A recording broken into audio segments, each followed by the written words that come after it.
درود بر شما بیننده عزیز و گرامی قدر.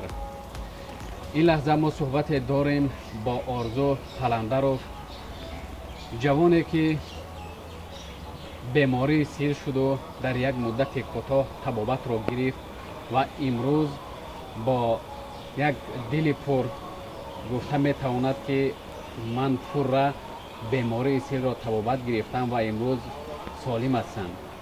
این صحبت ما در آرامگاه میر سعید علی حمدانی در شهر کولاب برگزار شده ایستاده است و شما را خوش آمدید میگوییم آرزو به این برنامه. تشکر.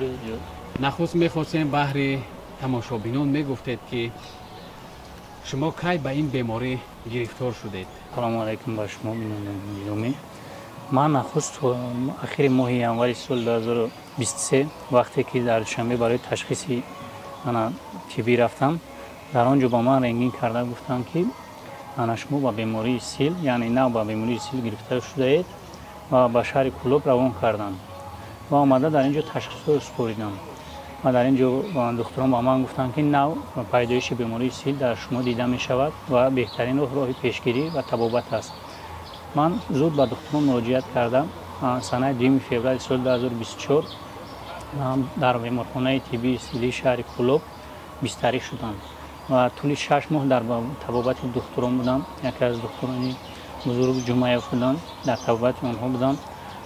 داروها پیشنهاد میکردم، ویتامین ها، راه های طبابت های آسان پیشگیری کردیم. شکر اینا بهتر شد. تشکر زیاد.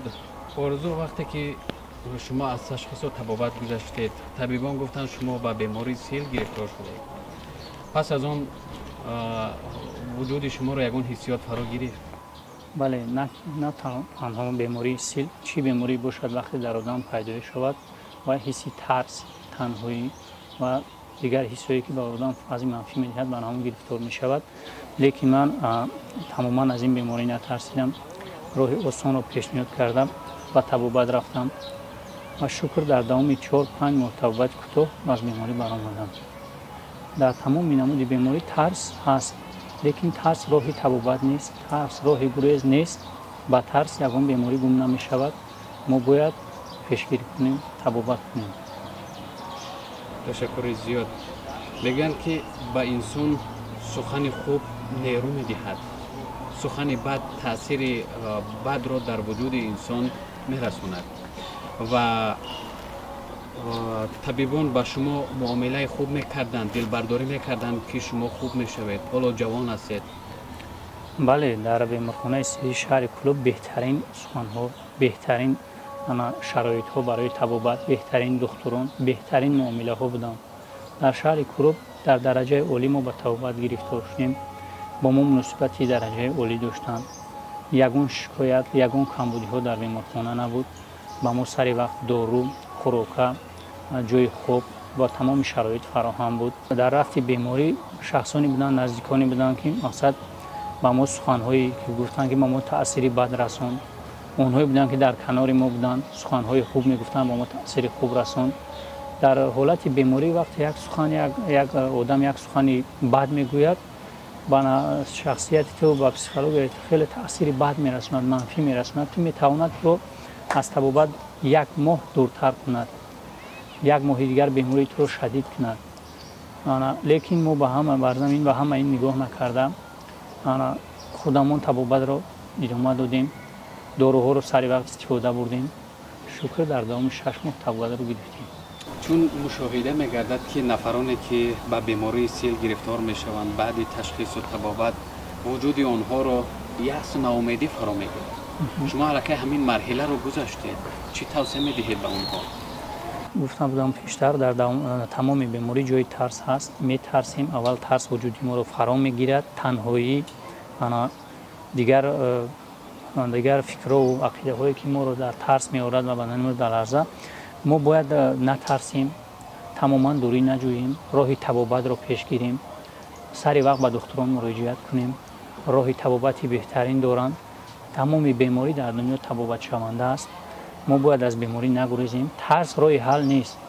وقتی که ما میترسیم از یک بیماری، وای خودش بیماری شدید می شود.